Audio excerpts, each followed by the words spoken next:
Hello, everyone, and welcome to another episode of the Stephen King podcast.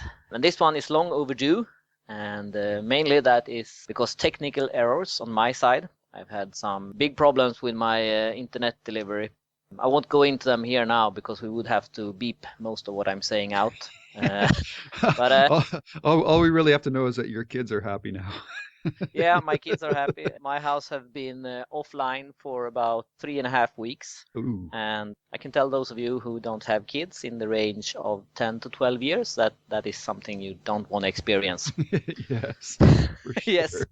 Yeah. But we're back on, so now we're ready to go, and hopefully we won't have much disturbance in the future. That's right. What are we talking about in this podcast? Yes, today we are going to talk about Maximum Overdrive. Woohoo. The movie Stephen King directed and wrote. It is from 1986, and we are joined by Tyson Blue, who visited the set of the movie. So he will have a lot of interesting stuff to talk about there, I'm sure. That was an interesting period in King's life too. So Yeah, definitely. yeah. And we're catching up on the news. We have a lot of news about the two upcoming books, Finders Keeper and Bazaar of Bad Dreams. So Cool. that will be interesting. Yeah.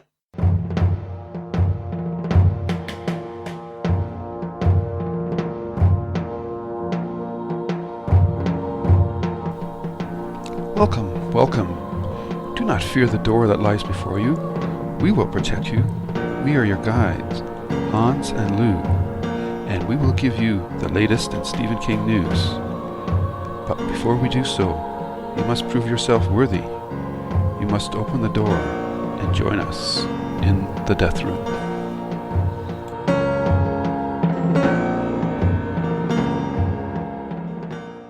That's right. So let's kick it off with our news for episode 41. First off, we have a movie news, and this is about the story One for the Road that's heading for the screen. And the news about this one is a little fuzzy because I can't determine if this is some kind of dollar baby but in future length, because I think it's a future length movie. But I can't see if it's the press release about it gives the feeling that it might be a dollar baby. But it's not mentioned in the text, so it might not be. But something is happening with this one, and my guess is that it probably will, when it's done and ready to air, will probably be sometime late this year, maybe next year. Yeah, the way I read it, if this is the press releases, to me it sounds like a dollar baby. Yeah. I don't think it'll be released theatrically. It might make some film festivals, but because it says long form short film, so there's no way that's going to play in a theater. No. It might come to some streaming services if we're lucky, but unfortunately for this kind of stuff, I mean, you can pretty well get your hands almost on anything Stephen King related, but dollar babies are tough. I mean, they used to have a website devoted to it, but he was forced to take it down as well, which is too bad. Yeah. I mean, King fans would like to see this stuff, even if it's not of the best quality, but it's just would be cool. Yeah. So hopefully somewhere down the road, they're going to create some sort of venue to allow Stephen King fans to look at this stuff. Yeah. I have seen quite a lot of dollar babies, and I think the problem with them is that the quality is very different from film to film. Sure.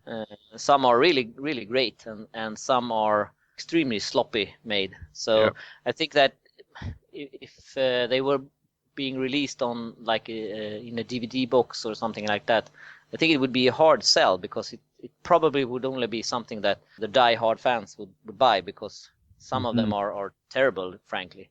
Yeah, I'm thinking, like if you're a Star Trek fan or something like that, there's a lot of these fan-produced episodes now, web series that are based on the original series or the Next Generation or whatever. But I'm wondering if we could get something together like that. I don't know. Maybe some enterprising fans out there might want to see if they could start something up like that. Yeah. Biggest problem is that you can't make any money of them. So. Oh, of course not. No, but that's the same thing it- with those Star Trek episodes. You're not allowed to do that either. So. Yeah. Yeah. I guess we have to wait and see. Mm-hmm. Alrighty. Up next is news about 11/22/63, and Lilja posted this on February 12th, and apparently James Franco, who we all know from many movies, including Spider-Man and the most recent one that had all the kerfuffle for Sony about the interview about North Korea, has been cast in the lead role of Jake Epping. And I have to admit, when I heard this news, this was not how I pictured this character at all.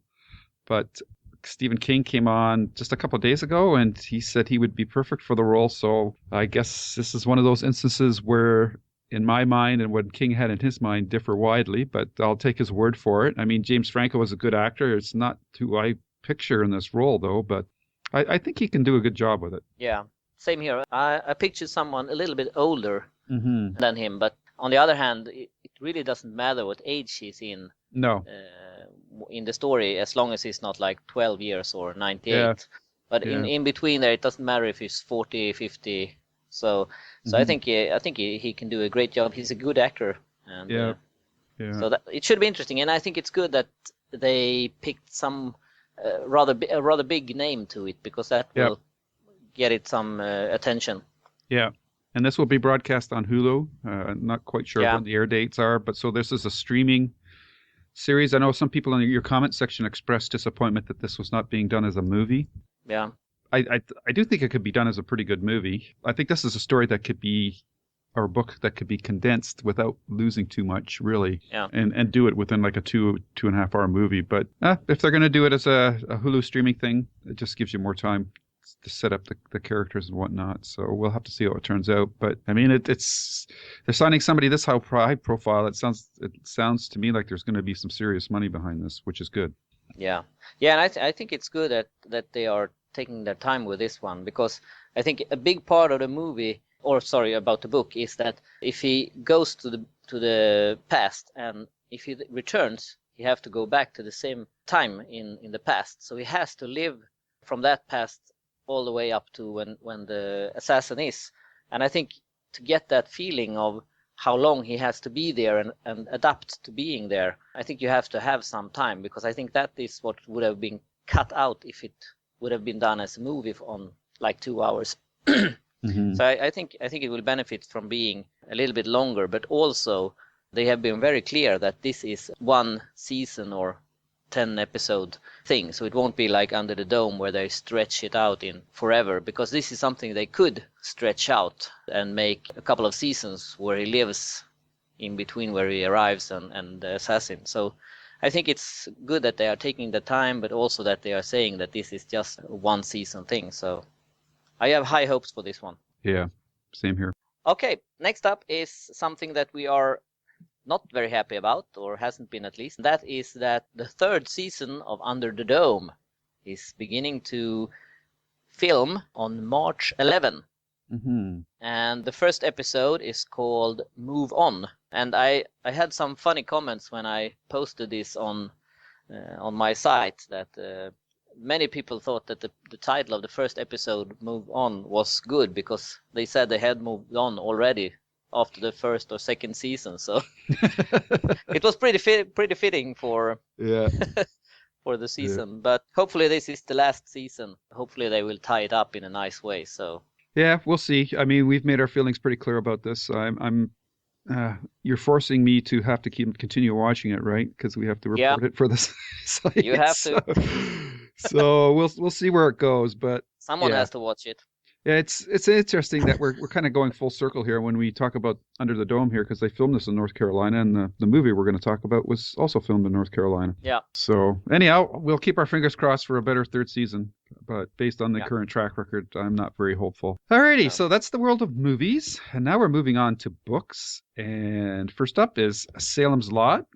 And Hans has reported on a January 28th post that the special edition has been announced by Cemetery Dance. And it looks like a pretty fantastic re-release of the book. There's lots of great artwork in it. I think there's only one version according to their site, a deluxe slipcased gift edition, which has some Glenn Chadbourne artwork in it, a map, paintings by Dave Palumbo, afterward by Clive Barker, and there's some bonus deleted scenes. I don't know if these are different than the ones that they released with the recent release where they had added quite a bit. Yeah, in the large version, the Yeah. huge book. Yeah, I would guess that they are the same, because it would be strange if it had even more deleted scenes that it passed up on the last time. So I'm thinking that they are the same. There's also 2 related short stories. And that's a fairly reasonable price. Unfortunately for us non-American residents, the cost of shipping makes these kinds of books prohibitive, because the shipping costs almost equal or exceed the book costs in a lot of cases. Yeah. So I'm sure you're getting a copy, Hans, right? Well, no, I'm not. I won't be buying one. I wish I could, but I've made a deal with myself that I don't buy limited books that I already have in a trade version, and that is simply because I would be ruined by it, and my family would desert me, and I would have to live in a garbage can. I would love the books, but my money says no. So that's what I'm trying to do. If they were limited with stories, like when 6 Stories was released, when it had new stories in it, I would buy that, but not the same book as I already have, I'm afraid. Right. Okay. Yeah. If you are a collector, check out the Cemetery Dance. They have a webpage for that. And is the book on sale now, or is it just doing pre-orders? I don't remember. I think it's pre-orders. I don't think it's done yet. Yeah. So I think it's just on pre-orders so far. So it's coming out summer 2015. So keep that in mind. You can make up your mind to either save up for this deluxe gift or take your family on a summer vacation. Yep. All right. Okay. Hans's favorite topic.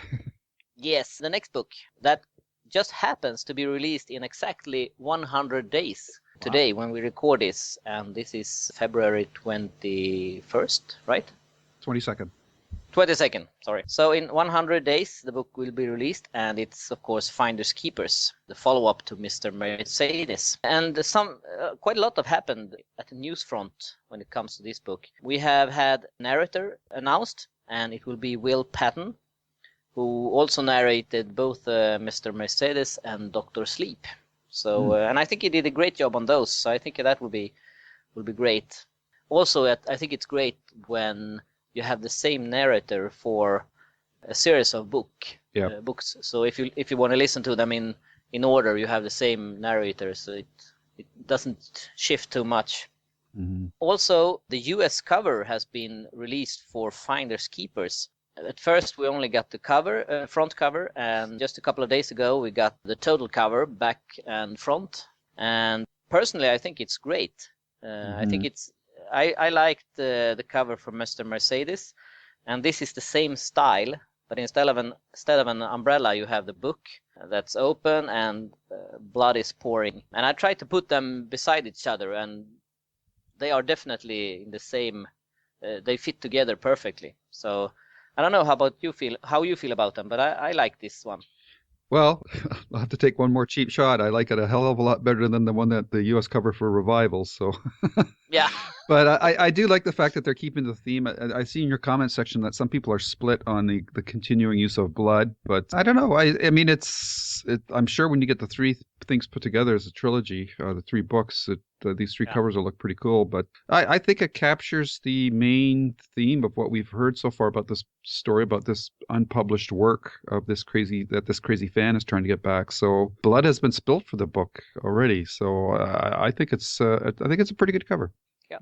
Okay. Next up is the next book, right? Yes, and that is the anticipated Bazaar of Bad Dreams. And they mentioned when it was first initially announced that there was going to be 20 stories. We had filled in about 12 slots, and now we're slowly getting information about what else will be included in the book. We know that Bad Little Kid, the story that was published for the European fans, will be appearing in this book. And now we're finding out that a surprise, previously unannounced short story, which will be released in audio form only on June 30th, called Drunken Fireworks, which is an interesting title. Yeah. will also be included in that book. So the book is slowly filling out. And we've also found out that will be included. And if you remember, was only released as a Kindle book. And King talked about this in his recent appearance in Florida for a library fundraiser. And King mentions that while it will be included, it won't be the same version as the original Kindle version. There will be some minor changes to it, but we don't know exactly what changes King is going to make to it. I imagine some sort of slight revisions to make it more in line with what's available in the technology today. So. Yeah, I know he hinted in the reading in Florida, as is also a link to a video clip on my site that you can check out the entire reading. In it, he hinted that it might be Dark Tower connected, or that it would be Dark Tower connected. And now it's been a while since I read it, but despite the fact that they are moving or getting news from different kind of worlds, I don't remember it being specifically Dark Tower connected. So my thinking is that maybe he's made some changes to make it more Dark Tower connected. Yeah, I'm not sure what he would do there exactly, but I mean, the idea of just alternate worlds was the tie-in that I took from So yeah, hope he doesn't make it too blatant. Keeps it kind of subtle. I don't really think he needs to tie it in more myself. I'm just hoping that he's updating the story to make it something in line with the technology of today. Yeah. Maybe it's an audio book or something. Yeah. maybe it's like the book that they did from the Remainders rock kind of book. Yeah. We'll see. Also, I read something about Drunken Fireworks. In the previous interview, King talked about a story he was working on, but didn't finish it. About two families living on different sides of a lake who got into some kind of arguments and started shooting fireworks at each other. Oh, okay. There was some speculation if that was the story now that became Drunken Fireworks. So, but that's just a guess so far, no confirmation. But that sounds like the Hatfield and the McCoys or something. Yep. And the other bit of news that we have is that the release date has been pushed up from the end of the month to pretty well the beginning of the month. So it's gone from November 30th to November 3rd, which is good. Yes. Less Christmas rush shopping for people buying gifts for their Stephen King related loved ones. So that's interesting, but that's always good. So that means we will have it in our hands in 254 days. I don't know what this new fascination with numbers is, but no. You must have been bored on your holidays and got a new hobby. I didn't have any internet connection, so I had to amuse myself in other ways. Yeah, okay. There you go. And we got one more piece of news. Yes, that is that you can see the video from King's Florida reading on my site. And it's the entire event with his reading, talking, and Q&A at the ending. So, and as usual, King is, some of the stories we had heard, some were new, but as always, he's very entertaining to listen to. So it's definitely worth checking out. Yeah, he's told a slightly different version of his running into the old lady and saying that he never wrote the Shawshank Redemption story. So that was funny. But it was definitely worth seeing. And that is the news. This is great. What's our job? We'd like drive around, pick up stiffs or what? It's time for reviews from the Night Shift. Okay, everybody. This is the long-promised podcast where we're going to discuss what many might term guilty pleasure. I don't know, maybe in today's climate, maybe people just flat out say that this is a really good movie or a fun movie. I don't think we could really say it's a good movie, but it is a fun movie, definitely. And I mean, you've got AC/DC and trucks running over things and pop cans flying into people and a cameo by King that's pretty funny. Honey, come on over here, sugar buns. This machine just called me an asshole. And as we talk to our special guest today, Tyson Blue. Hey, Tyson. Hello. Glad to have you back, sir. It's been a while. Yes, it has. Yes. And I hope you've been staying out of trouble. Trying to. That's good. Not too hard to do right now. I've been living in an icebox for about the last 3 weeks, but it's warmed up today. Yeah, you guys have been getting hammered out there on the East Coast, eh? So Tyson will be able to give us a time capsule, I guess. And this is what this movie is to me as we get into discussion. It's a time capsule of where Stephen King's headspace was at when he directed his one and only movie. And let's start with the short story. It's called Trucks, and it's from the collection NightShift. And Tyson, why don't you I don't know, have you read the story lately? Or Not lately, but I had read it 3 or 4 times, so it's pretty fresh in my memory. All right. So what are your thoughts of the story Trucks? It was not my favorite story, but it was an interesting idea. It was a little more limited than the movie was, in that it was just trucks that seemed to have come alive and were trapping the people in the gas station. Mm-hmm. Whereas in the movie, King expanded it to everything from toy cars to steamrollers to airplanes. Yep. Yeah. And in a scene that was never filmed, a dune buggy.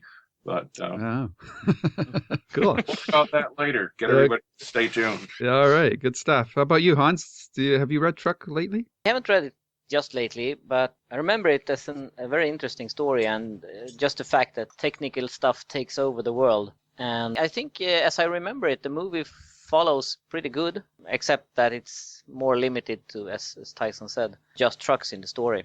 Mm-hmm. Yeah, I just read it this week in prep for the podcast, and it's surprisingly a short story. It's not that long, and it's really just a slice of the movie that takes place at the Dixie Boy, but it is limited, and it's much more fatalistic in that the hero of the book is basically giving up and saying, that the trucks are going to win. There's no big conflict really. They submit pretty easily to filling up the trucks and that. So it's a dark piece, very short, and I guess that was a great springboard for the movie. And as Tyson said, it's not out of the NightShift collection. It's not one that stands out to me as one of the more memorable ones. But I guess when King was presented with the opportunity to direct his own movie, this seemed like a good launch pad to him. And what did we all think of the movie, starting with Tyson? Well, it used to be a guilty pleasure, but I've run into enough people who like it that it's actually it's a fun movie. Yep. It's not. I like it better than most because it's where I met Steve for the first time, and frankly, we would not be sitting here having this conversation if it were not for Maximum Overdrive, because that my coverage of that movie is what catapulted me into whatever prominence I have or had. But I enjoyed the movie. It was fun. Somewhere along the line at a press conference or somewhere or in an interview, King has said that somebody had read it over and thought it was a dark comedy, and that he thought, in his opinion, that they were laughing their way to making a very scary movie. I don't remember who that person was, but I kind of think they were right. It really is sort of a dark comedy the way it was played.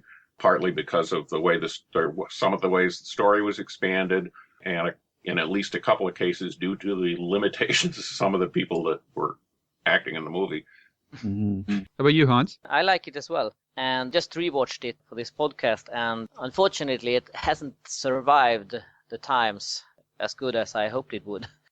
But I think if you look at it and remember what you thought about it when it was released in '86. I think it's a good movie, and as you said, it has a great soundtrack. Mm-hmm. It was one of the first cameos King did, which also is very funny. Mm-hmm. Sugar Bun. Yeah. Since I live in Sweden, and since we had at that time a very strict censorship on movies, this was something of a movie that you always wanted to see uncut, because a lot of it was cut when it was released in Sweden, because apparently it was too scary to watch for us northerners. But I think I liked it a lot when it was released, and I liked it a lot now that I watched it again. Then also, as Tyson say, some of the actors and actresses aren't that very good. Some of the characters are almost like parodies of themselves. They are too exaggerated and too much over the top. But I think it's a good movie to watch. It could have been better, but I think some of its charm is that it has its flaws as well. Mm-hmm. Yeah, this is a very, very much a B type of movie. And yeah. I would have to, I was surprised because the last time I watched it, I think it was, geez, it must have either was a bad DVD or a videotape because I got this to watch it in a much cleaner print. And I think it actually looks better now than it ever has. So I didn't think it aged badly at all. I mean, there's some staging issues, especially like in the beginning scene with the drawbridge when you can tell that people are throwing watermelons and stuff like that. Yeah, yeah. But yeah, that opening scene is pretty hilarious. But this is a real down and dirty blue collar rock and roller horror movie with a very dark sense of humor with it. And it touches on a couple of things that I never made connections with before, and we could talk about that a bit more. But basically, it breaks down into three major segments. We've got the whole first piece where the machines are starting to come to life, and then we have like what is the siege moment or section where everybody's trapped in the Dixie Boy, and then the smaller conclusion where everybody makes a run for the marina to get to the island. Yeah. And the opening scene with King and the bank sign where it's just flashing rude. Was that one of the parts that was censored for you, or? No. Stuff like that we can take. Okay. There's one scene when I think it's a baseball coach gets hit in the head with Yeah. with a soda can and Yeah. the kid gets run over by a bulldozer. Those scenes were definitely cuts. Oh, okay. So that's the stuff we can't take. Bad Oh. words and nudity we are very good at here, so that's no problem. Yeah. So let's just talk about the opening section a little bit. I'll just say that there was a piece in there where the boy's trying to get the gas station, and it's probably for me the most scary and intense sequence is him just driving through the town, seeing all the carnage, the ice cream truck, and the lawnmower, and all that stuff. Yeah. I thought that was potentially this could have been a pretty dark movie. Yeah, I agree, and I think it was a pretty dark movie when it was released. At least I thought it was rather scary when it was released. Mm-hmm. It just shows But I think that times have changed. yeah, exactly, it has. I mean, the stuff that's in it now wouldn't. I mean, we don't have censors for our movies anymore here. It's been cancelled. So time is changing. And I mean, the stuff that we see in this movie is shown on almost daytime soap operas today. So, but I think it was a dark movie. Just the fact that I think the thought that technology would take over and decide what man should do, it was more scary then than it is today. Mm-hmm. Even if the chance of that happen might be bigger today than it was in 1986. Yeah. But I think it was a more scary thought at that time. Yeah. How about you, Tyson? What about the first part of the movie? What do you got? Any special parts of it that you really like? Yeah, I like the pre-credits sequence. It's very funny, and even the drawbridge sequence is. I agree with you about the scene where the boy leaves the baseball field and is riding through the town on his way. That part works very fair. Parts of this movie are cut together really well, and they work, and they're very effective. And it could have had an overall darker tone, and I think that's undercut or lightened by some of the characters at the Dixie Boy once you get there, both intentionally and by some of the ineptitude of the actors. Yeah, but I thought it worked pretty well. Mm-hmm. And there are some. It was interesting listening to Hans say that the scene at the baseball field was cut in the version he originally saw. It was actually cut for American audiences too, because King tells a very interesting story about that scene that I can either mention now or we can get into it later. Your preference. Go for it now. Okay. Yeah. The scene where the steamroller runs over the little kid. Originally, as they were shooting it, King got the idea of putting a baggie of fake blood into the dummy's shirt that was going to get run over. His idea was that the bag would break and the blood would get on the roller for the steamroller, and then it would leave little red prints on the ground as it drove off across the baseball field. And so it didn't quite work that way. What happened was that as the steamroller ran over the dummy of the little kid, the baggie of blood got pushed up and up and up until it finally jammed up against the chin of the dummy. And just as the head was about to go under the roller, the bag exploded and fake blood just went everywhere. It looked like the kid's head popped. King fake glee in saying that when he screened the original cut of the movie for George Romero, that at that scene Romero turned his head and winced, and he said, "Oh, I got George.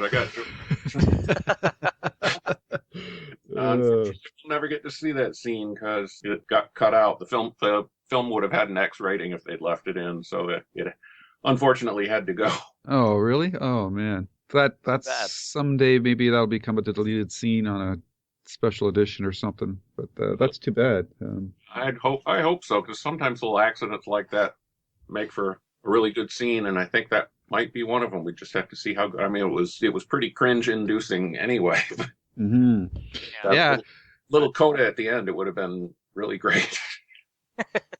During the opening sequences, for me, like I've seen worse directed movies. So if, this is not a bad. It's not a work of art, but it's a very workmanlike. It's a very blue collar picture, and I think King's blue collar background and love of EC Comics and whatnot when he was growing up come through on a lot of these trains. I was really surprised had he shot this in a 2.351 ratio because it's very cinematic. I wasn't expecting to see the bars above and below the picture when I was watching it on my TV, but I guess the last time I watched it was on a DVD, which was a terrible copy. The Blu-ray version was way much better. And if you can track it down, I highly recommend it because it really makes a lot of things in the picture, especially the dark scenes, really work a lot better. And I'm amazed at how well they hid the drivers on the vehicles because I've heard some people say if you watch this scene, you could see the guy ducking down and stuff like that. But I never noticed it, so I don't know how they did it all the time. But I guess with the trucks was easier because Stay tuned, I can tell you. Okay, cool. And nobody could have seen the drivers. Yeah. Okay. I have to mention on that bridge scene though. That one guy was digging for booger. Oh, jeez. That is such a King thing to throw in there, though. Like the guy wasn't just being nonchalant about it. He was like doing a full bore exploration there. It was prospect. Yeah, he was prospected. Well, that and the bathroom sounds in the scene where the gas attendant and Emilio Estevez are in the bathroom. Yeah. King deliberately threw that in because you just don't see that in movies or hear it. Yeah. The sound effects for that were unbelievable. Yeah. And actually, through the whole movie, there was these kind of sometimes the trucks would growl or snarl after they tried to hit somebody, or they missed, or they were just getting ready to start up. So if you can listen to it again, like because our sound systems are so much better, there's a lot of subtle little sound effects in it that really add to the picture. And then as we move into the main portion of the picture, I don't know if some of these were inspired by King's love of pulp fiction and comic books and whatnot, but I don't know where the idea for the green goblin face mask over that one truck came from. And then with the Pennywise kind of clown at the back. But that's just become such an iconic image that it's something that's gone beyond the movie. And I'm just wondering what you guys feel about that whole goblin look. The first time I heard about or knew anything about it was when I went to the set and saw it on the front of the truck. And I thought it was really cool. I never asked about why he decided to use it because they had to get Marvel's permission to use the Green Goblin's likeness and so forth. But I think maybe it was just Green Goblin's an evil character, and it was a neat thing to put on a toy truck because it helped personify the trucks. It actually gave it a face, and it was a evil character. So that may be part of what entered into it. But as far as having that confirmed, I don't know. Plus, it had just recently been written, and it was in the queue to be published during that 5-book year that followed right after this movie. Mm-hmm. Matter of fact, he talked about it some in the interview we did on the set that night. So that may be what inspired him to put the clown on the back of the truck. Mm. What do you think of the goblin, Hans? Did you know where that came from, or? No, I didn't. But it's effective, and since the truck is a toy truck, it's a face that most people know, and it's, as you say, Tyson, it's an evil character. So you definitely think that this truck is evil when you see it. And I read an interesting story about a guy who actually preserved that head and restored it. Yes. And it is touring, and you can get your photo taken with it and stuff. And I know he told me that I think it was one ear that was broken. They had to remove the original ear and put a new ear there instead, and then he sold parts of that old original ear, so you could buy it and own a part of that Green Goblin head. If you have only in some America, money laying eh? around, yeah, if you have some money laying around and you don't know what to do with them. Yeah, they did a couple of them because they had to blow one of them up for the end of the movie. But yeah, wonder if anybody scraped up any of those pieces and tried to sell. yeah, Yeah. Back then, who knows, right? But yeah. Okay, so there are some distinctive visual moments in here, and another thing that showed up for me a lot better this time was the green glow in the sky. It looked fake, but it stood out a lot better. Yeah. And it was interesting. Some of the cast members who we don't really get to know until they all start congregating at the gas station. It's a real hoot to see Yardley Smith, who is one of the elements that survived from the short story, because in that short story Truck, there's a reference to a screaming girlfriend, and she's probably the most annoying character in it. But this is her pre-Lisa Simpson days, so it was interesting to see her cast in this movie, along with Emilio Estevez and Pat Hingle, who's been in several other Stephen King adaptations. I think Emilio Estevez and Pat Hingle actually carry the movie fairly well, especially Pat Hingle. I think he looked like he was having a lot of fun playing this real bastard of a character. Yeah, I also think that character Bubba is one of those who is a little bit overplayed, I think. Yeah. And bringing a little bit too much humor into the movie than I wish it would have been. Oh, okay. I think he could have been toned down a little bit. What about you, Tyson? Well, no, he was of the people I met on the set, he was easily the most professional and the friendliest, and I think he was having quite a bit of fun making a meal on the scenery. But he's enough of a pro. I'm sure he was doing it on purpose, and either he or Steve may have been fine with that. Yeah. It suited that. But it was also interesting you mentioned Yardley Smith, because in interviews both before and after the shooting, he talked her up quite a bit, was very impressed with her, and said she was going to be a real big star, which came to pass, although not quite in the way I think he had in mind. Yeah. Since she went on to be famous as a cartoon character. Yeah. Well, you take what you get, right? You just never know. Like Mark Hamill had a second career after Star Wars doing the voice of the Joker, so yeah. Then we get, for me, the most uncomfortable moment in the whole movie is the electric knife, and that still creeps me out. Yeah. Was that a scene that was cut for you the first time, Hans? Or no, I actually think that one was left in, and I remember also thinking it was really scary, because it was the thought of this little machine could just wake up and do so much harm. Yeah, I think that was very effective.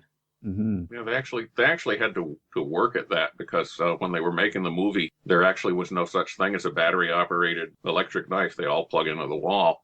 So to create it, they had to cobble together. They took the motor from a vibrator. And used it to power the knife. Well, it worked quite well. Yeah. I will never look at that scene the same way again.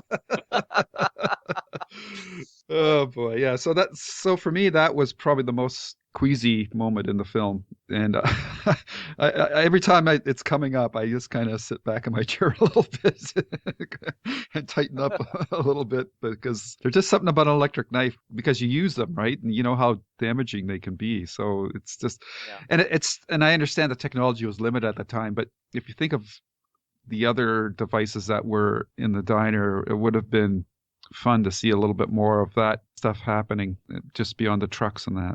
Effects wise, that scene worked pretty well. I mean, they had that.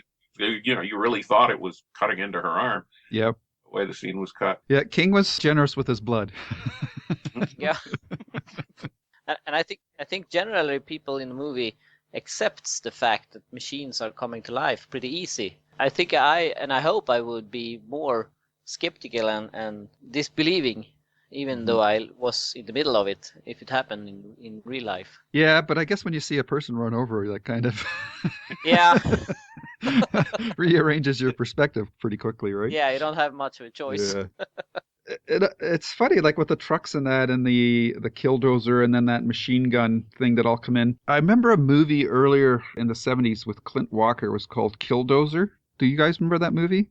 Yeah, it's based on a classic Theodore Sturgeon science fiction story. Yeah, which I always thought was actually it seemed more like a Richard Matheson type of story, but Yeah. but yeah, it's interesting. I'm sure that this in some way I'm guessing, but this must have been some sort of inspiration, whether consciously or subconsciously, for King for the story that he got out of this Maximum Overdrive. Yeah, I think so. He's never mentioned it as a source, but I'm sure he would have been familiar with it because he read all of those writers when he was younger. Yeah, I love there's, even though it's an AC/DC song, but the waitress, she gets that iconic line, "We made you," which is expressing all the characters' disbelief that the things that they created could turn against them. And that kind of touches on what you said earlier, Hans, about this movie being even more timely today because we're much more reliant on technology than we were even back in the 80s when this was filmed. And the technology is a lot smarter than it used to be too. I mean, you've got cars that can stop when they see trouble, whether you see it or not, and all that. So that the possibility of something like that happening is actually a lot more feasible than it used to be. Yeah. That was a great point. And again, a clarity issue or point for me is and I just noticed it for the very first time watching this, is there's a moment where Billy and Curtis, they decide to go out and try to rescue the Bible salesman, and they stop beside a truck or a vehicle just before they make their dash across to the washrooms, and the license plate on the vehicle's from Ontario, Canada. And I thought, wait, did they film this part of this maybe in Ontario or something? But no, it was all filmed in North Carolina. So somehow I don't know how that vehicle got in the shot, but it must have been junked or something. But it was very strange to have an Ontario license plate. It just really jumped out at me. So that was kind of cool. Yeah. What else have we got here? Then we get the sequence which plays up the aspect of the short story about feeding the trucks more fuel and that. And I thought that whole sequence was pretty well done, though I find it hard to believe that they would get that hot and tired just from pumping gas. Yeah. Oh, down south you can get hot and tired just standing there. Yeah. Well, they showed the thermometer in the movie. It was like 90 something, right? But I guess so. I don't know. It was. Yeah, and that scene when they are out of gas and the truck forces Emilio to go and refill, and he's standing up to the car and he's putting his chest up and they are bumping each other. Yeah. I think it was a little bit funny because the car didn't have much to fight against. I mean, he could just run him over if he wanted to. So. Yeah. Well, that must have been well set up and staged, because I'm sure it was more Emilio bumping off the vehicle than the vehicle actually advancing on him, because that could be one slight miscalculation there, and boom, you're hurting the star of the movie. So I actually thought that was a pretty effective piece of showing a truck's a personality outside of the using the Green Goblin mask that they used on the toy truck. Yeah. Yeah, I thought so too, and I agree with your point on the scene a moment ago, because at the time that came out, Emilio Estevez was a big star, and definitely would not have wanted for him to be injured on the set. That would have put them way behind schedule. Yeah. When this movie was released in the US, was it a big release? It was a pretty wide release, but I think it had a good first week and then kind of fell off pretty quickly. As I remember, only in theaters around here for a couple of weeks. It never made back, as far as I know. It's maybe now with video releases and that, but it's a theatrical run. Like, I think the budget was around $9 million. It only took in $7 at the theaters. So because here in Sweden at that time, every King movie was released directly to video, so it was hard to know if it was a big one or a small one, because Stephen King movies just didn't make it to the theaters. Yeah. No, it was definitely it was more of like a drive-in feature, I think, than playing in the main theaters. But yeah, I don't think it got at least I don't even remember it playing in the theaters where I lived at the time. But I saw it in a theater, but didn't stay there very long. I don't know. I think I'd be really nervous seeing that movie at a drive-in, though. Yeah.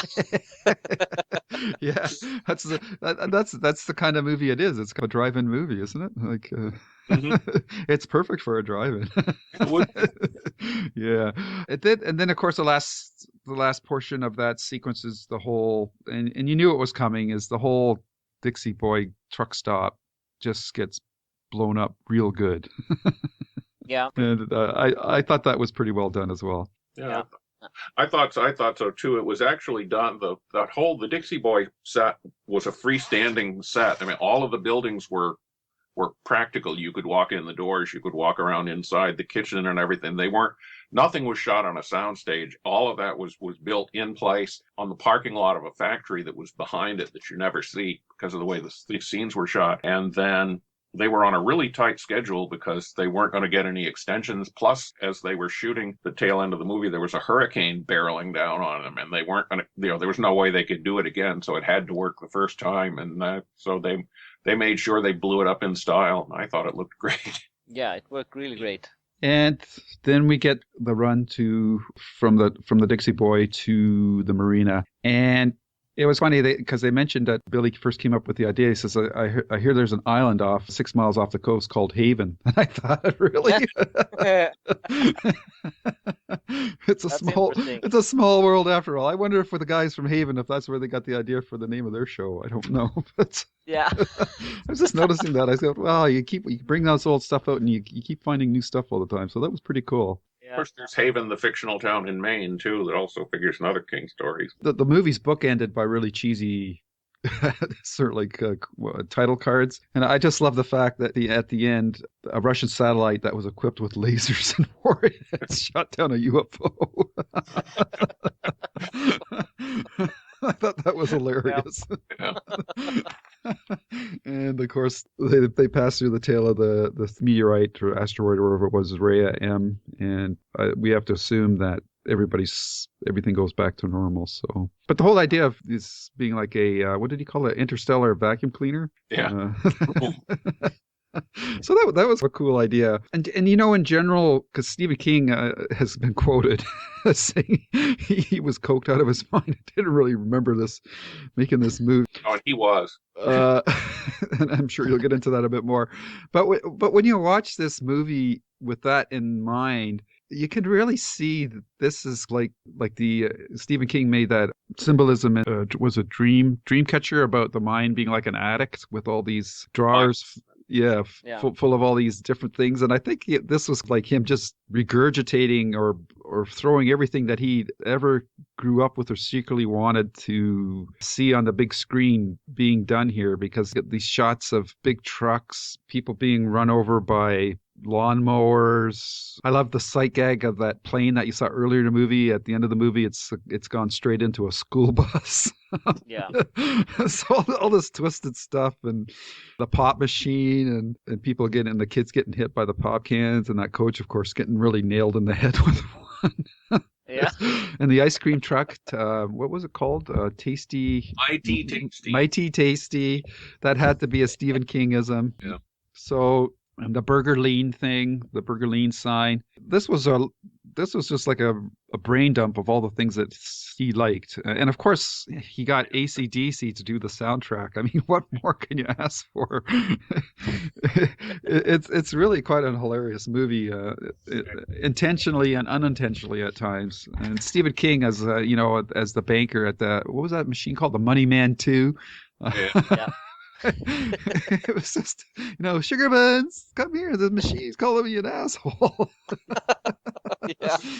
And he kind of did that little, every time the machines would run over buddy, it would almost be like the cycle thing. It was cha, cha, cha. That was cool too. So it's just it's a so bad kind of, but it's not really super bad, but it's a bad, funny, and really fun kind of movie. If you're right in the right mood for it, you can get a really have a lot of fun with it. Yeah. Yeah, and if you ever get a chance to read the script or the screenplay that has all the little extra descriptive asides that King tossed in, when he's talking about the Mighty Tasty trucks, says it's driving around, and it did make it into the movie, and that all over there's blood splatter all over the front of it. So apparently it had run over lots of kids when it was it found them mighty tasty. Yeah, so there was a nice double play with that ice cream truck. It would be interesting if King would publish the script for this one, since he wrote it. I have a couple different versions of it. I have a really early one, and then that I got from somebody at George Romero's office. But then I've got the one that he sent me, which was closer to what appeared on the screen. Although that even had a different ending. Oh. Okay. We'll have to How talk did about that one end? In that one, they actually made it to the island, Oh, okay. and Okay. they're getting off of the sailboat, and all of a sudden, a dune buggy comes flying over the sand dunes that somebody smuggled out, and they take care of it with a grenade or another bazooka rocket or something, or a Yeah. machine gun. But it's just a little extra. That last minute jump scene that they always threw into horror movies back then, but didn't make it into the movie. Oh, that's too bad. Yeah. But and you just reminded me that another laugh out loud moment for me is when Pat Hingle's Bubba for the first time pulls out that rocket launcher. I was just going, "Are you serious?" That was a great. That was one of my favorite scenes in the movie. Yeah. It edited really well because Yeah. the whole cast is lined up there, and then he comes out with the rocket and says whatever he says and fires it, and then the truck explodes and toilet paper goes everywhere. And Yeah. after everybody in the cast it's like in unison, it's like synchronized swimming. They all hit the ground at the same time, and the rocket goes over their heads. Yeah. And that truck was, and they had to leave everything there after they did all those sight gags. Like the night I was there, which was King's birthday that year, the first time I drove right by the set because I thought it was a gas station. But then I turned around and came back, and then you see this truck kind of broken in the middle and blown open, and smoke stains and toilet paper hanging everywhere. And okay, this must be it. Yeah, thank God it was. Yeah. Okay, so before we get into more of your set visits, Tyson, which just sounds really interesting, you guys, Hans, you got any last thoughts about the movie before we move into listening to what Tyson's can tell us? Yes, I have two things I want Okay. to mention. First thing is that, did you guys know that kid who is in the arcade room is actually the same actor, I don't have his name right now, who plays in Breaking Bad, who plays the Chicken Man. Oh, really? Yes. Oh, my Yes. goodness. Yeah, it's the same actor early on. I had read that, and I was trying to remember who he was too. So I know he turned out to be somebody really famous, but yeah, you're right. Oh, really? Wow. I didn't, well, he was a lot younger than I didn't really make that connection, so that's cool. Oh. Yeah, I actually read that, so I didn't catch him when I saw him because he was pretty different. Okay. Then another thought I was thinking when I saw the ending of the movie, when the comet had left and everything went back to normal. Do you think the people would ever trust machines again? If you were through something like that, would you just, okay, it's over, get in your car and drive away? Or it's an interesting thought to see where it would be. I don't know. It's you would think so, but people are so dependent upon stuff like that, right? That I don't know. I guess it would have slowed things down a bit. Yeah, definitely. I think I would have definitely stuck to a handheld carving knife, though. Yeah. And just for the interest of those out there for Hans mentioning the character that got killed in the pinball room, his name is Giancarlo Esposito, who played, of course, Gus Fring on Breaking Bad, the Chicken Man. To look at the credits again and see if he was going by that same name back then. I'm scrolling through them now for Maximum Overdrives, and I'll see if I can confirm that. If you want to give us your last thoughts, Tyson, on the movie before we move into your set visit. Okay. No, it's though there was a lot of press generated at the time that this was going to be Stephen King's directorial debut, and they made a lot out of the fact that he was directing the picture. And of course, there was the trailer, which I don't remember actually ever seeing in a theater, but it is on the DVD release, and I'm sure on the Blu-ray, although I haven't seen that, where he was standing in front of the Green Goblin truck with its eyes all lit up red, saying, "I'm going to scare the hell out of you." Nice. He didn't quite do that, but all the same, I do like the movie and pull it out and watch it from time to time, and I still enjoy it partially because it was the start of my career as a King specialist, and it was where I met him, but also because it's just a fun movie, and I like the blue collar, picking your nose, making bathroom aspect, because you don't see that in movies all the time. No. Not that you really want to or need to, but it was kind of interesting that somebody dragged that out. I mean, until Hitchcock made Psycho, you couldn't flush a toilet in a movie. Very true. Yeah, I echo your thoughts there. I do like the blue collar rock and roll roots of it, and in a way that sort of symbolizes why people keep asking why Stephen King is so popular. But he he can relate to the everyday people. And I'm not saying everyday people go around picking their noses and things like that, but even though some of the acting wasn't great, they all seemed like real people. They didn't seem like movie stars acting in a movie. They felt like real people that really worked in gas stations and drove trucks and whatnot. So I thought from that aspect of it was done. And King really tied in a lot of other things too, like you mentioned the Mighty Tasty ice cream truck and his obvious homage to B-50 science fiction movies and EC comics with the blood and whatnot. And he's not afraid to make fun of himself, which he's done several times in film. So I really enjoy that. And I've been able to find that, yes, the Giancarlo Esposito is listed in the Maximum Overdrive credits, and his character's name is simply Video Player. And I don't think you ever play a video game in the movie, right? Well, he just touched one, right? He's just standing there, and the cigarette machine is starting to pop out cigarettes. So he stuffed them on himself, and then he touched one video game and get electrocuted. Star Command or something, and then he got shocked. Yeah, yeah. Oh, after it flashed hypnotically at him and lured him to grab it. That's right. Yep. Yeah. Okay, so that's our thoughts on the movie. And of course, we've asked Tyson because he was on the set. And before you get into too much, Tyson, were you allowed to take pictures or anything like that? Do you have pictures for your set? I took 2 pictures without asking anybody, and there was nothing particularly revealing about it. There are no famous people in them or anything. When I was actually on set, I didn't take any pictures, but the next morning as I was leaving, I stopped across the highway from the set and took a picture of the whole set, and also took a picture of the toilet paper truck that had been blown apart. And Do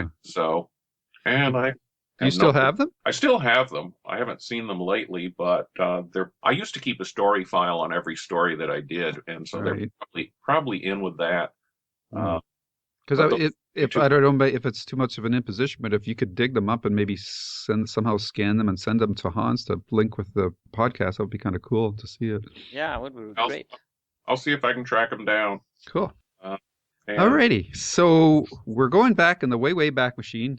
Tyson, you're starting out and you're trying to track down Mr. King in the pre-internet, pre-cell phone days, and you're making your way out to, I believe it was Leyland, North Carolina, which was not quite within Wilmington, which is where they filmed Under the Dome and several other movies. I think Firestarter was filmed there. Yes. So that was where Dino De Laurentiis had his DEG, or North Carolina Film Company, I think it was called. Okay. It was located in Wilmington, and they had a big barn of a building there. So that's where that, and Cat's Eye was also shot there. Okay. So you got out there, got to the set, and whereabouts in the movie how far into the movie were they at that filming then? The night I was there, they were shooting the sequence where the power goes out. Okay. And the woman actress who played the waitress is going, "Oh no, not in the dark. Please don't let it be in the dark." Mm-hmm. And everyone else was there. So that was what they were shooting primarily that night. And they were also working on the scene where Emilio Estevez and the actor who played Curtis were kind of running across to the shower room to get down into the underground tunnel that led over to the stream that drained the showers into the stream, so they could try and rescue the Bible salesman. I think those were the 2 scenes they were shooting that night. Mm-hmm. Can I ask you were you there to write for a newspaper, or how did you end up on the set? Okay, I'll have to backtrack a little bit for that. At that time, I was doing book reviews and media reviews. I started out doing movie reviews and then moved on to books and music for the newspaper in the small town in Georgia where we were living at the time. And in the back of an issue of Fantasy and Science Fiction magazine, there was a little tiny ad about the size of a postage stamp. I'm measuring it with my hands like you can see me, that talked about Castle Rock, which was just the Stephen King newsletter. It was edited by his sister-in-law, Stephanie Leonard, that was just starting up then.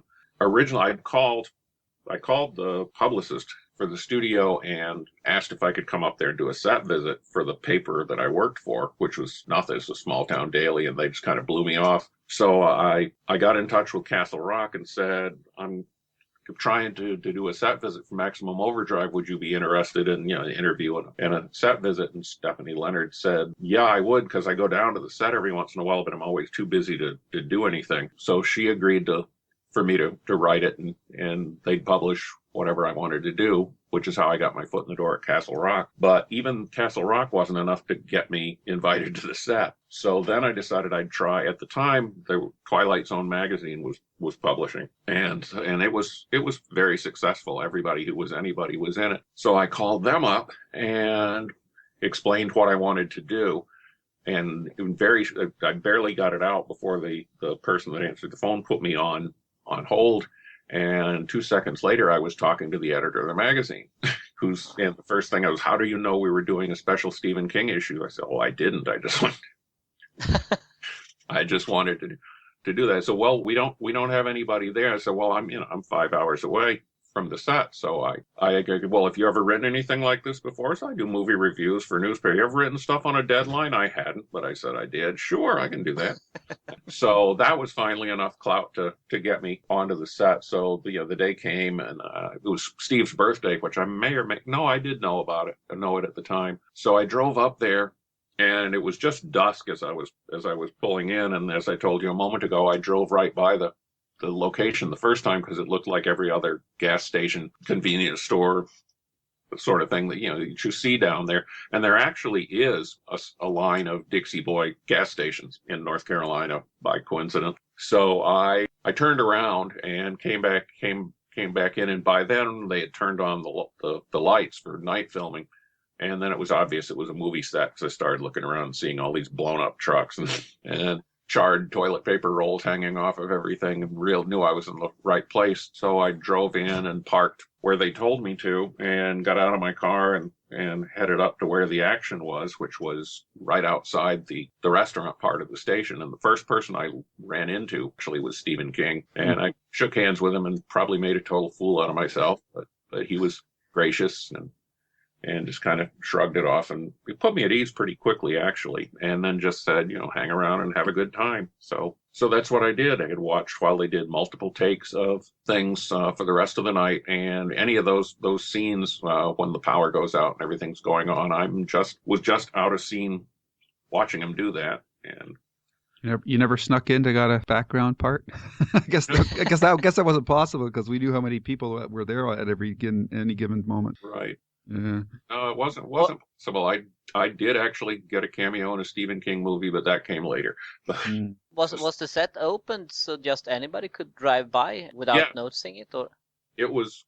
I'm sure that if you pulled in, somebody would be there to turn you around. Yeah. Although actually nobody stopped me until I went through, and things were so much different back in those days. They may have actually told me where to park before I even got there.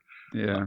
Because I don't remember really having to stop and identify myself. Once I got on set, well, again, I just walked up to Steve and said hello.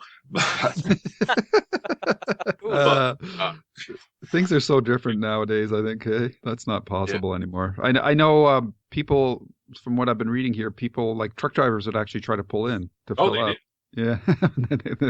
They said, I told them, I drove right by because I thought it was a working truck stop, and then they said, no, we have people pull in to pick up, and then they notice all the blown up stuff laying around, and the lights and the cameras, and we have to send them packing. But it was right off the highway, just like a regular truck stop would be, and it was built on a parking lot, so it was already paved and everything. It was just Yeah, I understand that after the movie closed, some people got together and actually rebuilt the Dixie Boy, and I guess tried to run it like a tourist attraction or something for a couple of years, but it went under, so they eventually dozed it all over, which is too bad. But I didn't know that, but that's interesting. But driving up and down Route 95 through North Carolina, I have seen Dixie Boy signs in different locations, not anywhere near Wilmington. So there actually is a Dixie Boy truck stop chain. Whether it took its name from the movie or vice versa, I don't know.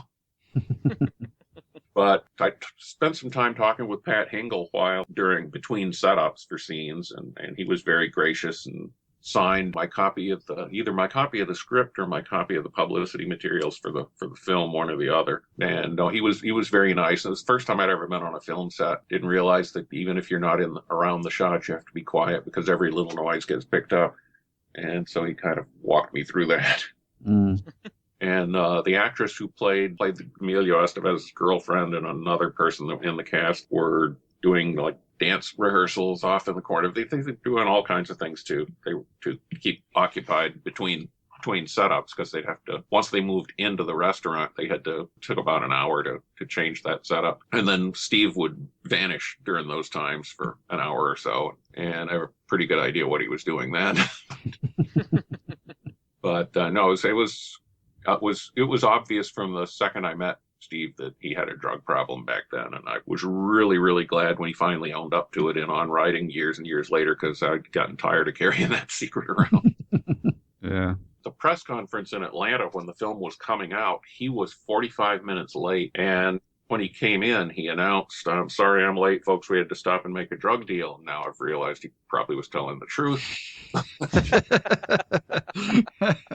And I guess I'm not really telling tales out of school, because he announced it to a room full of reporters. So Yeah. Yeah. How much time did you get to spend with King there on the set? I got to spend a lot of time watching him direct. I got there about 7 or 8 o'clock at night, and they stopped shooting at maybe 1 a.m, a little after. No, it was maybe closer to 2 or 3. So I got to spend all that time. He actually did an interview session with myself and a reporter from USA Today and 4 or 5 other people. Which took place in the restaurant. And we basically all just sat down around one of these long tables and asked questions, and I rolled tape and recorded the whole thing. My recording is really, really bad. I'm glad I had a fresh memory of what he said, because for some reason the recording was really bad. Before he sat down to do the interview, he went behind the counter and grabbed a pack of cigarettes off of the cigarette rack, because there was no continuity guy around to go and slap him on the wrist and tell him he could do it. Because it was stocked with real cigarettes, and happened to make sure they had his brand there, and probably nobody would really know about it. Mm-hmm. And basically, has that interview been published somewhere? Yes, it was published in it was in the issue of Castle Rock that featured their Maximum Overdrive coverage. It had my interview and a story about my set visit, and it had a lot of photos, pictures of him directing and so forth. But that's published. It was also going to be published in my second book, Observations from the Terminator, which is a book which has put 2 small presses out of business at this point. Because originally Starmont House was going to publish it as my follow-up to The Unseen King, but they went out of business about the time the manuscript got finished. But then Borgo Press picked up all of their books, and that had actually been typeset. It was in galleys. All it had to do was go to the printer, and then they went out of business. But Dave Hinchberger has expressed some interest in bringing it out, so that may yet come out someday. But that interview is in there, along with the set visit story, plus the Atlanta press conference transcript is also in that book. So maybe someday all of that will come out. Cool. Well, we look forward to that. And if it doesn't, maybe somewhere down the line we can put it up on Lilja's site, if nothing else. Might be able to do that. Because that book has a lot of other interviews and stuff. It has all of my stuff with all of my interviews with Steve. It has interviews with Clive Barker and Rick Hautala, who's sadly with us, and Dean Koontz, and I forget 8 or 9 people. How many times did you interview King? Over the years, 4 formal interviews, a couple of them by mail and a couple of them in person. Well, actually, probably more than that. Twice in connection with Maximum Overdrive. Once about the plant. That was by mail. I interviewed him when he was on his motorcycle tour promoting Insomnia. And it seems to me there was one more, but I don't remember what it was. Oh, The Green Mile. Of course, yes. Yeah, you were on that set as well, right? Yeah, you wrote that book. Mm-hmm. Yep. That Hans has read. Very few other people. I've read it too. Yeah. Yeah. You said it to me as well. It was a great book too. Hope that sees the light of day as well sometime. That actually might. Actually, Frank Darabont and I were in talks to bring that out about 3 or 4 years ago. Right. Then he got busy with Walking Dead, and it kind of was by the wayside. But actually, that's another book that Dave Hinchberger's expressed some interest in doing. So cool. Something may happen with that. Yeah. Oh, we'll keep our fingers crossed for you. Yeah. That would be awesome. Yeah. So on your set visit, the listeners out there, just email Castle Rock Entertainment and tell them you really want to read this book. There you go. So, did you interview any of the other cast members? I talked with Pat Hingle quite a bit. He was very generous. I wanted to talk with Emilio Estevez, but he had an exclusive interview deal worked out with USA Today, so I couldn't talk to him. And the rest of it, I just walked around and wrote about things I saw people doing. The only time I had for interviews was pretty much the time when they stopped for dinner, which was around midnight. Well, actually, that was after midnight was Steve's birthday, so everybody sang happy birthday to him when he came in for the interview. And so he largely skipped lunch to do this interview, although he may have eaten something later, I don't know. And then the rest of the cast was eating, and then everybody went back to work. So there really wasn't a whole lot of time. The film's production offices were hidden inside a warehouse that was marked like tires and batteries and stuff that you could see in some shots in the movie. And so I went in there and wrote my story for Twilight Zone on a manual typewriter. Because this is something I forgot to mention earlier, is that the interview had actually been pushed back twice, about a week each time. And so by the time that I got there to do it, Twilight Zone was actually holding open a 2-page spread in the magazine, which was already got at printers. So they were holding open this 2-page spread for me, no pressure. So, yeah. And those were the days. Yeah. So sat there on this rickety table with an old manual typewriter, I don't even know what kind it was, and banged this thing out, and then I express mailed it to New York City from the production had a set of hotel rooms in Wilmington. So because it was so late, I spent the night, they put me up, and I express mailed it the next day to get it to New York. And so I delivered on what I said I was going to do, and Twilight Zone published it in their special Stephen King issue with a lot of pictures, and that opened up the door for me to do. I did several other things for them over the years, and most notably an interview with Richard Matheson. That was one of the pleasures of my career, and several other things over the years for the rest of the magazine's life. It also opened the door for me to get in with Castle Rock where eventually about 2 issues later I became a contributing editor there. And stayed with them till the end of that, then on to Cemetery Dance for a while, and the rest is whatever it is. But that was kind of where it all started. Cool. Was there a lot of reporters on the set, and how did cast react? Were they okay with you going around, checking it out, or? Yes, no, everybody was very nice, very receptive. There was myself, there was a reporter from USA Today, there were a couple of people there from a radio station. There were maybe 8 people at the session when I was there, and nobody really kind of rode herd on us. We could pretty much go anywhere and do anything we wanted to. And that sounds so bizarre. Yeah. Well, I mean, yeah, they knew who we were, and we were and where we were supposed to be. There may have been security on the outside of the whole thing, keeping regular folks away. But once you were there and they knew who you were, you could pretty much do whatever you wanted to. And if you were doing something you weren't supposed to do, they'd come up and let you know, like, shut up, everybody says. Quiet on the set, that means you too. Yeah. And things like that. And then I think it was the publicist that actually got me set up so I could write my story. And they were pretty good when I called back. I called back the last day of shooting which is when they blew up the Dixie Boy, wondering if everything was on schedule, because I knew there was a hurricane coming, headed right at them. So they didn't have a whole lot of time to wrap it up. And to go back to one other thing, you'd mentioned wondering how they drove the trucks around, Right. especially, and the trucks that had actual, a lot of on-screen time in the movie were specially rigged with periscopes and special drive systems set up with cables and pull handles and everything, so that the drivers could sit on the floor and out of sight, and they could use a periscope and they could see what was going on without there being somebody physically sitting in the truck that you could see driving it, and they were able to drive that way. Cool. Yeah, I forgot. Which is why you probably couldn't actually see people driving the trucks. Yeah, because you're really watching for that, right? Because you keep waiting for somebody to lean up or something like that. But yeah. I never saw it. But I forgot to mention too that those scenes where the trucks were circling the Dixie Boy restaurant area, I thought that was really well done. There was a real feeling of Indians circling the wagons kind of feeling about that whole.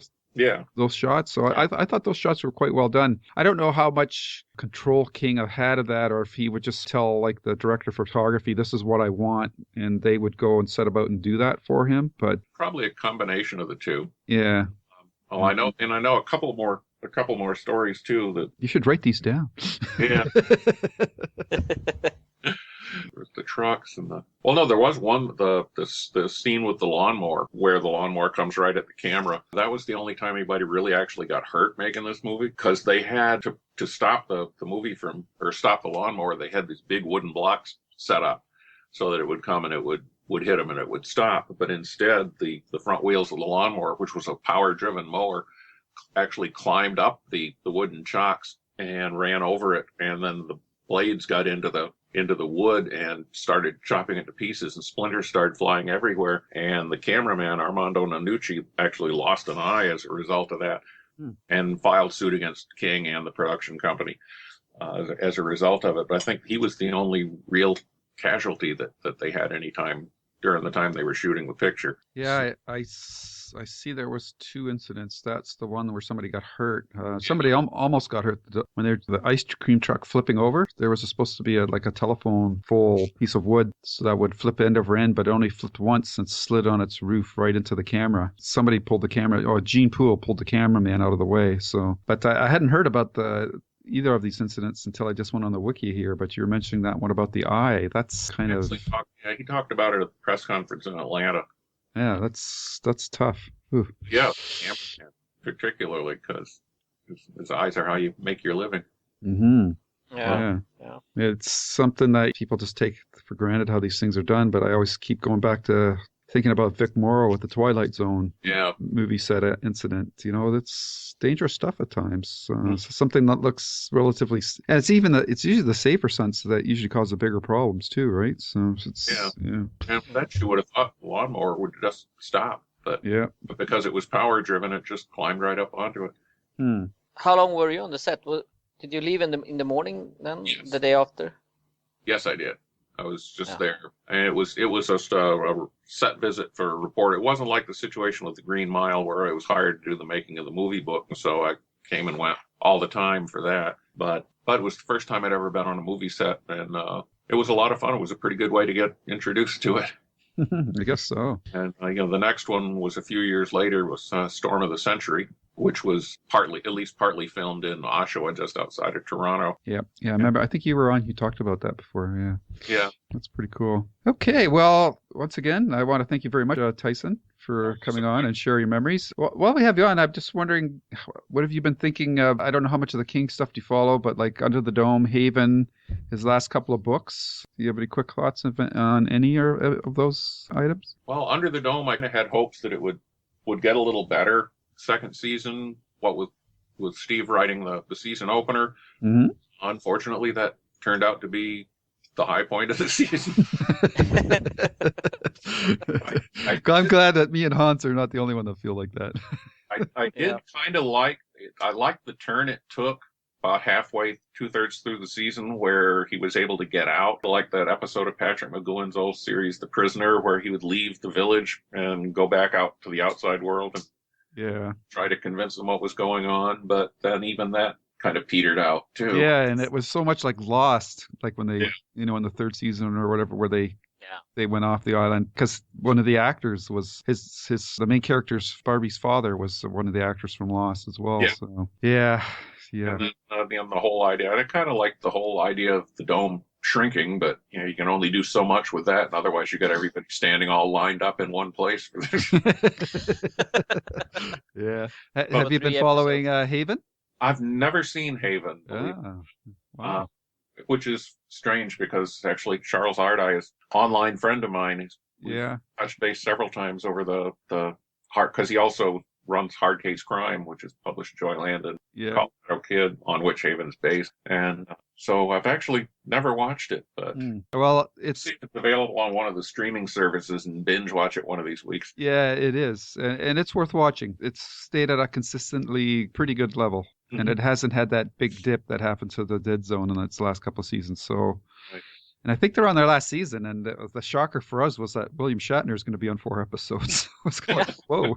Well, either be very good or very bad, depending on what happens.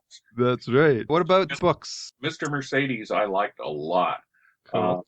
And I kind of like the American cover, and I like both the British and American covers for that, and I like the covers they've done for the follow up. I'm glad he's going back to visit those characters because I enjoyed reading about them, and it'd be fun to see them again. And I thought, actually, I emailed Charles about that when it first came out. I said, it must really get under your skin that when Steve finally goes out and actually writes a real hard case crime novel, that he gives it to Scribner instead of you. He said, it was like an Oscar, missed Oscar speech. No, I'm happy to just get what we got. Yeah. But that really was. I mean, it was a crime story, a policeman and a suspense novel. Whereas I really think if I had written Joyland or the Colorado Kid and submitted them to Hard Case Crime, they never would have been published. But anyway, I thought that was interesting. So I'm looking forward to Finders Keepers and Revival. I agree with you, Lou. I did not like the Canadian or the U.S. or the British cover for Revival. Actually, I didn't like the American cover either. It looked like one of our local TV stations when they break to the weather has this graphic that's very heavily blue and red, and it has a lightning bolt in it. And I said, "Geez, that's what this looks like." And it's so generic. It's like, I mean, when Hans posted it on the site, I think my comment was, "Please tell me this isn't the final cover." I like the UK cover was better, but it had sort of a Ray Bradbury look to it, that sort of a circus-oriented, sideshow-oriented thing that really kind of was misleading about what the book was really about. As far as the novel itself, I really enjoyed it. I didn't see the Frankenstein connections as much as I did like the Lovecraft kind of stuff, but and that was the only really disappointing thing about it, because the client keeps talking about, in interviews, King was talking about how dark the ending was, and I didn't even want to talk about it. And the last book he talked about like that was Pet Sematary, which was really dark, man. And scary, especially to anybody who's a parent. So I had those kind of expectations for the end. So when the end came, is that it? Same here. It's like is that we've got this borrowed Lovecraft landscape from all the Cthulhu Mythos stories, and we just stick everybody who ever died in the world into it. It's dark, but it's not Pet Sematary dark. Although when I reread the novel about a month later, I liked the ending better. It wasn't that I disliked it; it's just that after all this build-up, it was kind of disappointing.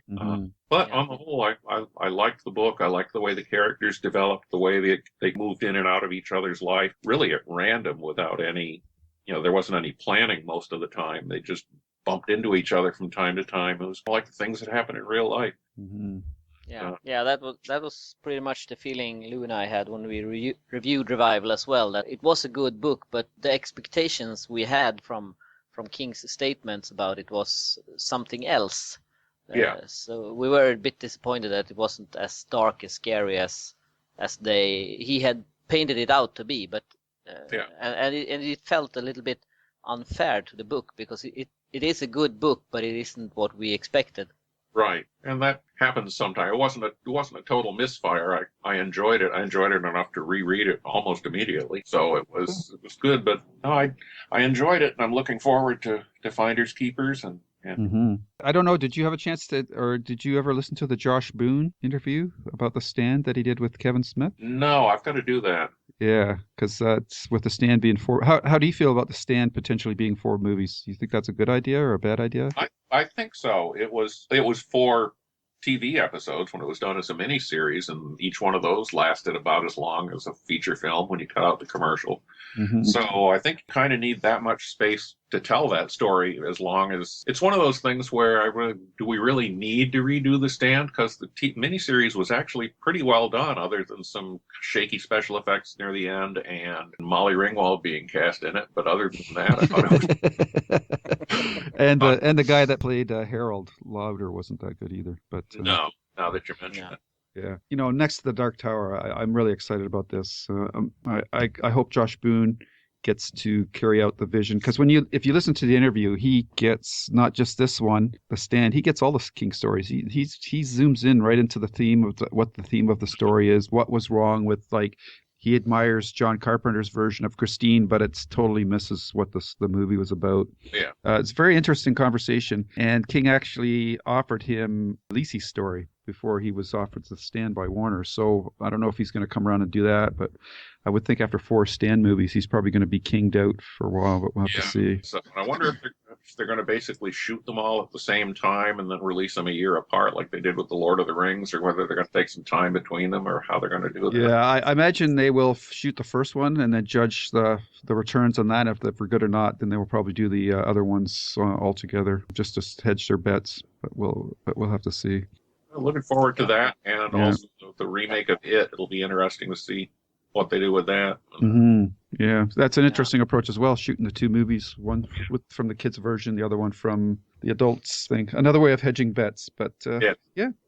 It'll be interesting to see how that works, because at the end of the movie they were going back and forth, or at the end of the novel they were going back and forth between the 2 time periods so fast that made your head hurt. Yeah, well, it was effective in the book. I don't know whether it would work in the movie or not, but yeah, that's also so. Josh Boone mentioned about when he was originally offered The Stand, they just wanted the 1 3-hour movie, and the way he got around that was by doing it non-sequential, and he actually started out the story with Mother Abigail. So I'd really love to see, hopefully somewhere down the road, that version of that script will also become available, because that would be interesting to read as well. Yeah, it would. I was kind of disappointed at first when Ben Affleck had to pass on it, but because his track record as a director is really good. But still be interesting to see. Absolutely. See what happens with this, and so ways off. Yeah. So I think that's everything. Fans out there, you should enjoy this supersized edition of the podcast to kind of a make-up for all the delays that we've had, because our goal is to get 2 out a month. And once again, I want to thank you, Tyson, for sharing your stories of the set visits Maximum Overdrive, which 1986 seems like a long time ago. It does. Not to make you feel old or anything, but yeah. Yes, it was it was very, very interesting to hear, and for me personally, I think you have ruined the knife scene now with all the details, but I still love to hear everything about it. Well, it would have happened anyway, because all that information is in one of the interviews. I forget which one it is, so you would have gotten it sooner or later. So. Yeah. Okay, so I want to thank you again, Tyson. Okay. It's been good talking to you again. Take care. Always is. We'll see you next time. Okay, so that wraps up Maximum Overdrive review and behind the scenes look, thanks to Tyson.